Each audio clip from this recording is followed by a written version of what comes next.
स्वागत है ब्रेक के बाद। आप देख रहे हैं डीडी न्यूज पर। इस वक्त जैसा ब्रेक पर जाने से पहले बताया था कि अब हम बात करेंगे आज की एक और बड़ी खबर पर। और वो बड़ी खबर क्या है कि चुनाव आयोग देश के 12 राज्यों और केंद्र शासित प्रदेशों में एसआईआर करवा रहा है। आज 12 राज्यों और केंद्र शासित प्रदेशों में एसआईआर की शुरुआत हो रही है। बिहार में दरअसल सफलतापूर्वक पहला चरण संपन्न हो गया था एसआईआर का। तो ये एसआईआर का दूसरा चरण है जो 12 राज्यों और केंद्र शासित प्रदेशों में कराया जा रहा है। चुनाव आयोग ने कल ही प्रेस कॉन्फ्रेंस करके इस बारे में विस्तार से जानकारी दी थी, सब कुछ बताया था। लेकिन फिर भी कुछ राजनीतिक दलों और उनके नेताओं के द्वारा एसआईआर का विरोध जारी है। और सबसे ज्यादा विरोध पश्चिम बंगाल और तमिलनाडु के सत्ताधारी दल डीएमके और टीएमसी तीखा विरोध कर रहे हैं। पश्चिम बंगाल की मुख्यमंत्री ममता बनर्जी तो लगातार एसआईआर का विरोध कर रही हैं। तमिलनाडु के मुख्यमंत्री एमके स्टालिन ने भी एसआईआर को लेकर कहा कि यह तो वोट काटने की साजिश है। जबकि बिहार में एसआईआर से वोटर लिस्ट से एक भी भारतीय नागरिक का नाम गलत ढंग से नहीं कटा। तो फिर एसआईआर का विरोध करने वाले नेताओं को किनके वोट कटने की संभावना से यह घबराहट है? ममता बनर्जी और एमके स्टालिन ही सबसे अधिक क्यों घबराए हुए हैं एसआईआर से? एसआईआर पर जुबानी जंग के बीच पश्चिम बंगाल में मुख्य चुनाव अधिकारी ने एक बड़ी बैठक की। लेकिन एसआईआर से ठीक पहले पश्चिम बंगाल में 272 अधिकारियों के तबादले कर दिए गए। तो बीजेपी ने इस पर सवाल उठाए। लेकिन टीएमसी के भी स्वर जो हैं अब कुछ कुछ बदल रहे हैं। टीएमसी के नेता कुणाल घोष ने कहा कि एसआईआर होनी तो चाहिए लेकिन पारदर्शी होनी चाहिए। अब देखिए, we are always in favour of a transparent voter list. ये महाराष्ट्र में जो हुआ था, दिल्ली में जो हुआ था, दूसरे स्टेट के जो वोटर लिस्ट है वो कॉपी पेस्ट हो जा रहा था। तो ममता बनर्जी प्रोटेस्ट किया बंगाल में, तो हम लोग तो प्रोटेस्ट किया था, तृणमूल कांग्रेस प्रोटेस्ट किया था नेशनल इलेक्शन कमीशन को। ये पूरा ये डुप्लीकेट जो वोटर्स है वो हटाओ यहां से। लेकिन कांग्रेस के नेता प्रमोद तिवारी ने कहा कि चुनाव आयोग के सहारे दरअसल एसआईआर के जरिए वोट चोरी की जा रही है।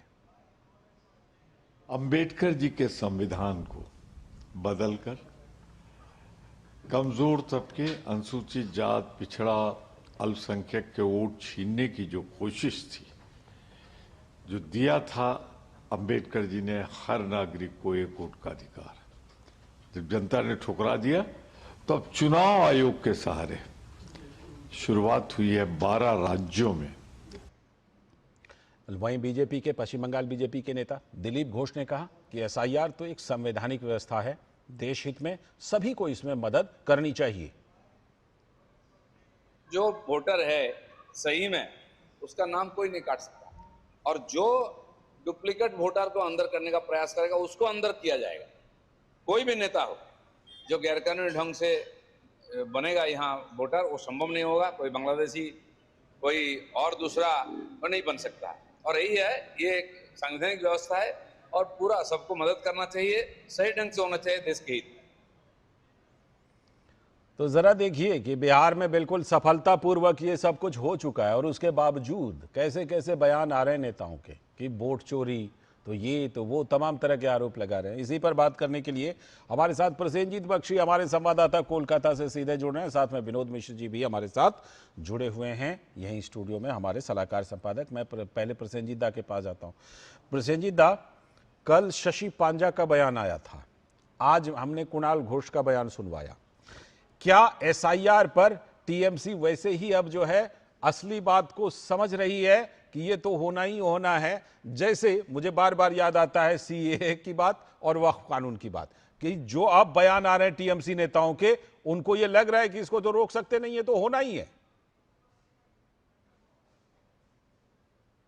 नहीं, देखिए लालचंद, पहली बात तो यह कि ये समझना जरूरी है कि ये दोहरा चेहरा है कि नहीं, या वक्फ या सीए की तरह इन लोगों ने मानना शुरू कर दिया है कि नहीं, ये समझना काफी जरूरी है। क्योंकि कल रात तक 527 ब्यूरोक्रेट को आखिर तक ट्रांसफर कराया गया है।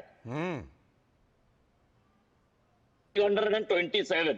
तो इतना आसानी से ऐसा फैसला तक नहीं पहुंचना चाहिए कि टीएमसी ने मान लिए हैं, क्योंकि ये 527 मुझे लगता नहीं है कि एक दिन में इंडिपेंडेंट इंडिया में इस तरह से ब्यूरोक्रेट को बीडीओ से लेकर डीएम तक ऐसा ब्यूरोक्रेट को ट्रांसफर कराया गया किसी प्रदेश में कभी भी। तो इसके पीछे कोई मंशा है, ये पहले हमें समझना चाहिए, पहली बात। दूसरी बात है कि आज बंगाल की सीईओ ने थोड़ी देर जी 4 बजे ऑल पार्टी मीटिंग में है, और ऑल पार्टी मीटिंग के बाद एक प्रेस कॉन्फ्रेंस करने वाले हैं, तब हमें पता चलेगा कि यहाँ पे क्या सोचा है क्या नहीं है। तीसरी बात यह है कि ये सारे जो ट्रांसफर है, इन लोगों को अब तक सारे की सारे ट्रेनिंग दिया गया था अपने अपने क्षेत्र में। अब ट्रेनिंग देने के बाद इन लोगों को दूसरे जगह पे ट्रांसफर कराया गया, और ये जो एसडीओ बीडीओ है, ये सारे एआरओ और थे, तो सारे एआरओ और एईआरओ अपने अपने क्षेत्रों से दूसरे जगह पे जी। इसका मतलब क्या है ये समझना।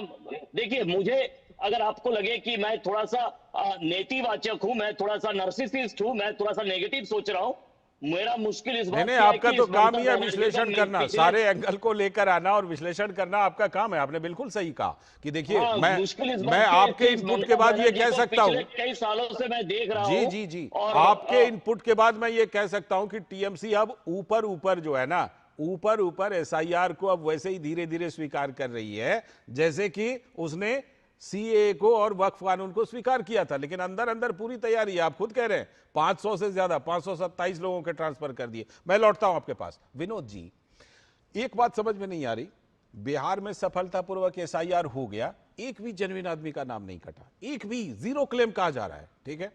ऐसे में सबसे ज्यादा घबराहट विनोद जी ममता बनर्जी और एमके स्टालिन को ही क्यों? हो तो रहा है पूरे देश में। लाल जी, सबसे पहले डीडी न्यूज ने कल ये खबर ब्रेक की थी बंगाल में सबसे ज्यादा जो ऑफिसर्स के ट्रांसफर्स के जो हुए, दादा ने ही उसकी खबर को ये हाईलाइट किया था, और आज ही दादा ने भी उसी खबर को ये किया है। लेकिन आज डीडी न्यूज की एक खबर और आपने अभी दिखाई है, ब्रेकिंग न्यूज, प्रशांत किशोर की, कि प्रशांत किशोर के 2 वोटर आईडी हैं, जो उसमें से एक पश्चिम बंगाल से है और एक बिहार से है जी। तो इसे समझनी चाहिए कि एसआईआर क्या है। ये आज के इस ब्रेकिंग से आप समझ सकते हैं कि इलेक्शन कमीशन को एसआईआर कराने की जरूरत क्यों पड़ी थी। अब आपने कई जगहों पे वोटर लिस्ट में अपने नाम दर्ज कराए हैं, तो ये एसआईआर के बाद ऐसा संभव नहीं है। अगर प्रशांत किशोर बिहार में एसआईआर के बाद प्रशांत किशोर ने अपने वोटर लिस्ट में नाम बिहार में बरकरार रखा है, और इसके बावजूद उन्होंने पश्चिम बंगाल के अपने वोटर लिस्ट के लिए फॉर्म 6 या फॉर्म 8 नहीं भरा है, तो वो गलत किए हैं। इसलिए इलेक्शन कमीशन का नोटिस है। ये मैं आपको थोड़ा सा कानूनी पक्ष बता दे रहा हूँ। बिल्कुल, क्योंकि आपने अगर एसआईआर में कहीं नाम दर्ज कराया है, जो आपको बीएलओ ने जो फॉर्म दिया है, इन्यूमरेशन फॉर्म जिसको बोलते हैं, आप उस फॉर्म में दस्तखत किया है, और उसके बाद आपने वहां का वोटर लिस्ट में अपना डिक्लेरेशन दिया है, और उसके बाद अगर दूसरे जगह आपने रखा है, तो वो कानूनी रूप से अवैध है। ये बात देर सबेर ममता बनर्जी को भी समझनी होगी, क्योंकि एक संवैधानिक सत्ता में जब वो चीफ मिनिस्टर हैं और एक संवैधानिक व्यवस्था में जो इलेक्शन कमीशन है, तो वो उनका अधिकार है, और इलेक्शन कमीशन का ये सारे काम का उनका दायित्व है, इससे वो बच नहीं सकते जी। बाकी जो भी चीजें कर रही हैं ममता बनर्जी के, जो भी कोशिशें हैं, वो कोशिशें हैं कुछ जिलों की बात जो अभी दादा बता रहे थे, उसको आप समझिए कि अभी जो एक मॉडल तैयार किया गया था, दादा विस्तार से बताएंगे आपको, सैंपल सर्वे उसका नाम दिया गया था। बिल्कुल, एक आदमी के 7-7 वोटर आईडी कार्ड थे, उसको लेके 4-5 वहां के ऑफिसर जो है सस्पेंड भी हुए थे। तो उसके बाद काफी देर तक उस पे इलेक्शन कमीशन इस बात को रहा कि इनको आप सस्पेंड कीजिए, ममता बनर्जी ने ट्रांसफर किया।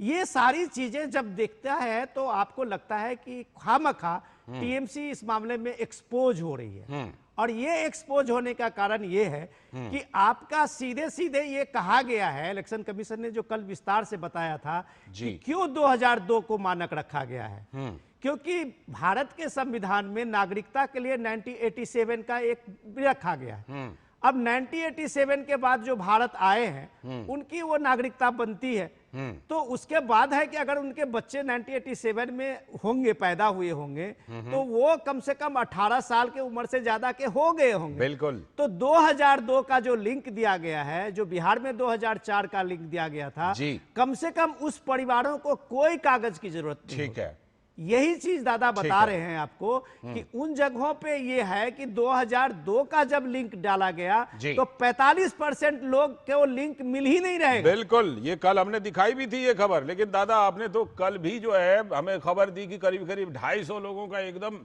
पूरा ट्रांसफर कर दिया, और आज तो आप बता रहे हैं 527 आंकड़ा पहुंच गया है।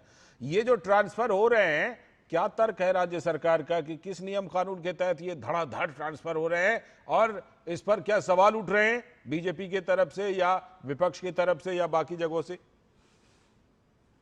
बिल्कुल सवाल तो उठाया जा रहा है, क्योंकि ये सिंपल सी बात है।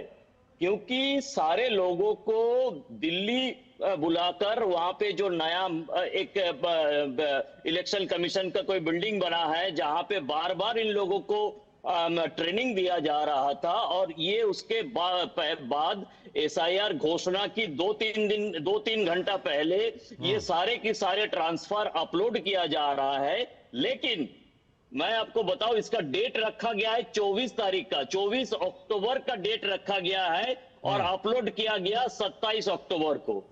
अब देखिए, आप इतना हल्के में ममता बनर्जी को ना लीजिए। ना कोई नहीं लेता उनको कृपया हल्के करके ममता बनर्जी को इतना हल्के में मत लीजिए। कोई नहीं लेता 24 सर उनको अक्टूबर हल्के का में। डेट रखा गया, 27 अक्टूबर को अपलोड किया गया। जी। तो इसका पीछे मंशा कुछ अलग है, पहली बात। दूसरी बात है कि आप ये समझ लीजिए, ये तीनों लोग हम फ्रेम में है, तीनों लोगों की परिवार के बारे में सोचिए। ये हम थोड़ा सा उल्टा सीधा बात कह रहा हूं, लेकिन हमारे परिवार में अगर किसी का, हमारे माँ बाप ऊपर में किसी का मौत हो जाते हैं, तो हम तुरंत LIC के बारे में सोचते हैं, फिक्स बेशक, बिल्कुल सोचते हैं, परिवार में हमारे जो घर आपस में बांटने के बारे में सोचते हैं, लेकिन हमारी माँ बाप की वोटर लिस्ट से नाम कटवाने के बारे में सोचते हैं क्या लाल जी? ये ज्यादातर तो नहीं सोचते होता है, नहीं वो तो है। कहीं प्रायोरिटी में नहीं रहता।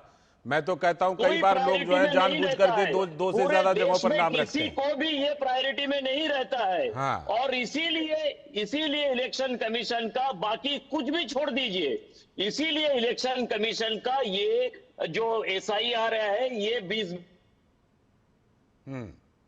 कभी भी ये जरूरत होता है कि डेड वोटर को, बेशक। बाकी सब छोड़ दीजिए, बिल्कुल, बांग्लादेशी के बारे में, रोहिंग्या के बारे में, जो बंगाल में सोचा जाता है, इसके बारे में छोड़ दीजिए। पहले तो डेड वोटर के बारे में सोचिए कि कोई भी हमारी तरफ से हम नहीं जाते हैं, बिल्कुल नहीं जाते हैं कि डेड वोटर के नाम कटवा दे।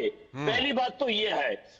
अगर मुझे जेल ना लेके जाए, तो हो सकता है कि ममता बनर्जी अपना माँ की नाम भी वोटर लिस्ट से नहीं कटवाया। तो ये सच है, अगर ऐसा हो प्रैक्टिकल बात। तो पहले तो ये हो जाए। दूसरी बात है कि हमारे बंगाल में जो करीब करीब 32-35% मुसलमान वोटर है, इनका कोई फैमिली ट्री नहीं है। अच्छा। कोई फैमिली ट्री नहीं है। ये जो फैमिली ट्री नहीं है, इसीलिए जो इलेक्शन कमीशन है, इनके लिए समझना मुश्किल है कि इसका पिताजी कहां से आए हैं, इसका जो दादा है वो कहां से आया है, इसका जो नाना है वो कहां से आया है। तो ये फैमिली ट्री ना होने के कारण बंगाल में इलेक्शन कमीशन के लिए एक अलग से चुनौती है, जैसे चुनौती होता रहता है BLRO के लिए। बिल्कुल। जब किसी मुसलमान जमीन का मालिक अपना जमीन बेचने जाता है, उसका म्यूटेशन एक चैलेंज होता है, वैसा इलेक्शन कमीशन के लिए मुझे लगता है आप जो ये बात कह रहे हैं ना, वो कल जो हमने बात कही थी कि 45% लोगों का लिंक ही नहीं मिल रहा है, ये दोनों बातें आकर के आपस में जुड़ती हैं विनोद जी। लेकिन पश्चिम बंगाल के अलावा विनोद जी, तमिलनाडु में क्या दिक्कत है MK स्टालिन को? देखिए, एक्चुअली क्या है कि ये परसेप्शन आपने देखा, कांग्रेस पार्टी ने इस बात की शुरुआत की थी। राहुल गांधी का जो ये वोट अधिकार यात्रा आपने बिहार में देखा था, वोट अधिकार, वोट चोरी जो शुरू किया था, उन्होंने एक SIR को एक मुद्दा बनाया इलेक्शन को लेकर। आज राहुल गांधी के नेता जो वहां पे हैं, या महागठबंधन, क्या कोई किसी ने अपने इलेक्शन आते आते ये वोट चोरी और वोट अधिकार यात्रा की बात करते हैं? बिल्कुल नहीं करते हैं। तेजस्वी यादव जो 15 दिन तक लालू जी इनके साथ में, राहुल जी के साथ में घूम रहे थे, छोड़ दिया क्या आप अभी सिर्फ नौकरी की बात करते हैं, वोट चोरी बात गौन कर दिया? बिल्कुल। तो तमिलनाडु का जो एंटी इनकम्बेंसी है या ममता बनर्जी सरकार की जो एंटी इनकम्बेंसी ये है, फैक्टर है। उनके लिए ये बड़ा सॉफ्ट कॉर्नर लगता है कि आप इलेक्शन कमीशन को गाली दो, बीजेपी को गाली दो और आगे निकल जाओ। तो ये जो तुम्हारे वोट कट जाएंगे, तुम्हारे वोट कट जाएंगे, ये एक सबसे सॉफ्ट उनको लगता है कि हम इस एजेंडा को बिक सकते हैं, बेच बिल्कुल, सकते हैं। ठीक है। लेकिन बिहार के एसआईआर ने दिखा दिया कि एसआईआर का फाइनल लिस्ट आया तो आज किसी पार्टी के पास में कोई मुद्दा वोट चोरी का, वोट अधिकार का रह ही नहीं गया। वही चीजें बंगाल में भी होगा और वही तमिलनाडु में भी होगा और बाकी जगहों पर भी होगा, क्योंकि जीरो क्लेम बिहार में हुआ था। Yes. शुक्रिया, बहुत बहुत शुक्रिया प्रसेनजीत दा जुड़ने के लिए इस चर्चा में, और विनोद जी आपका भी बहुत बहुत शुक्रिया इस चर्चा में जुड़ने के लिए।